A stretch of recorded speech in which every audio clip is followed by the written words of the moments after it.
বিসমিল্লাহির রহমানির রহিম। প্রিয় দর্শক, আসসালামু আলাইকুম। অর্থ বাণিজ্য সংবাদের অনলাইন পেজে আপনাদের সবাইকে স্বাগত জানাচ্ছি।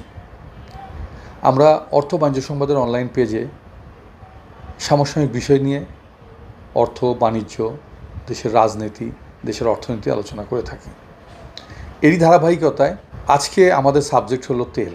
আপনারা লক্ষ্য করেছেন যে বেশ কিছুদিন যাবৎ একটি প্রচার হয়েছিল যে তেলের সংকট, তেলের সংকট, তেলের সংকট।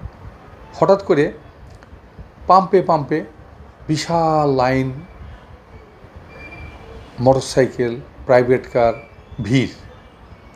আমাদের জানা মতে অধিকাংশ প্রাইভেট কার সিএনজি চালিত, কিছু প্রাইভেট কার এলপিজি চালিত। খুবই কম সংখ্যক প্রাইভেট কার আছে যিনারা তেলে পরিচালনা করেন। কিন্তু আমরা দেখলাম হঠাৎ করে লাইনের পর লাইন, লাইনের পর লাইন হলো প্রাইভেট কারের। আর মোটরসাইকেলে তো কোনো ইয়াত্রা নেই। অবশ্য মোটরসাইকেলের একটি মাত্র জ্বালানি, সেটা হলো পেট্রোল অথবা অকটেন। তো সুতরাং তাকে তো আসতেই হবে। তো আমরা দীর্ঘদিন লক্ষ্য করলাম প্রত্যেকটা পাম্পে লাইনের পর লাইন, সবাই লাইন দিচ্ছে। মোটরসাইকেল লাইন দিচ্ছে, প্রাইভেট কার লাইন দিচ্ছে, বাস লাইন দিচ্ছে, ট্রাক লাইন দিচ্ছে, সবাই লাইন দিচ্ছে। এদিকে যারা কৃষিকাজে জড়িত আছে তারা স্যালো মেশিন নিয়ে হাজির হচ্ছে। কী জন্য একটা তুগলকি কারবার, হুলস্থুল কারবার। এতে কী বোঝাতে চাইলেন আপনারা? যে তেলের সংকট, তেল ক্রাইসিস কে সৃষ্টি করলো? এর উৎপত্তি হয়েছে কিন্তু আমাদের দেশের না। আপনারা জানেন যে সারা পৃথিবীব্যাপী আজকে একটি অস্থিতিশীল পরিস্থিতি তৈরি হয়েছে এবং অস্থিতিশীল পরিস্থিতির মধ্যে এই পৃথিবীটা ধাবিত হচ্ছে, পরিচালিত হচ্ছে। হঠাৎ করে একটি শান্ত পৃথিবীকে অশান্ত করে দিলেন একটি শক্তিশালী দেশের প্রেসিডেন্ট এবং তার একটি সহযোগী দেশ, তার অন্ধ ভক্ত একটি দেশ মিলে আজকে পুরা পৃথিবীকে অস্থিতিশীল পর্যায়ে নিয়ে যাওয়া হলো। এটা আমার মনে হয় রিকশাতে শুরু করে যত অশিক্ষিত, যত মূর্খ লোকই হোক, সেও বুঝে যে এটার জন্য এই 2 মাসের সরকার বা মাত্র আগত সরকার এর জন্য দায়ী নয়। তো হঠাৎ করে সরকার যখন আমরা দেখলাম সংসদ দাঁড়িয়ে বললেন যে ঠিক আছে, কিসের জন্য সংকট হয়েছে, কেন সংকট হয়েছে, কেন গাড়ি কমছে না, কেন এই প্রবলেমগুলো হচ্ছে, আমরা দুই পক্ষ মিলে, সংসদের দুই পক্ষ অর্থাৎ সরকারি দল এবং বিরোধী দলের পাঁচজন সদস্যকে দিয়ে আমরা একটা কমিটি গঠন করে দিই।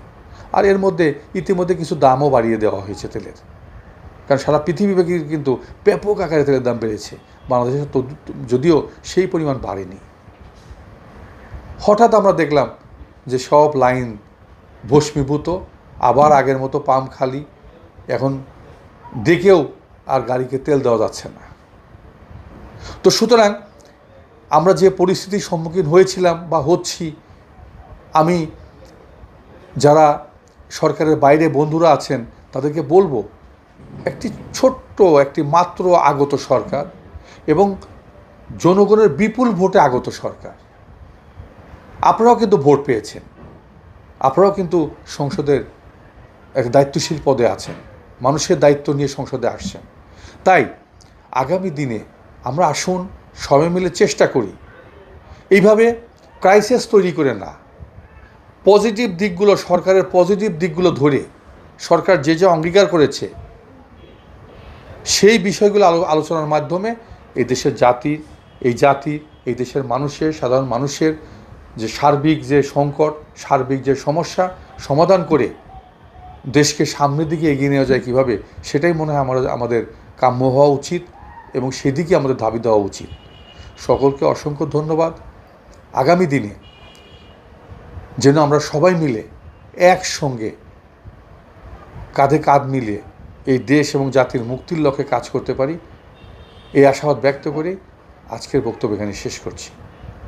যদি এই পেজটিকে আপনারা পছন্দ করেন, কথাগুলো আপনার ভালো লাগে এবং অন্য বন্ধুকে জানাতে চান, তাই লাইক ফলো দিয়ে পেজটির সাথে থাকার জন্য অনুরোধ জানাচ্ছি। আসসালামু আলাইকুম ওয়া রাহমাতুল্লাহি ওয়া বারাকাতুহু।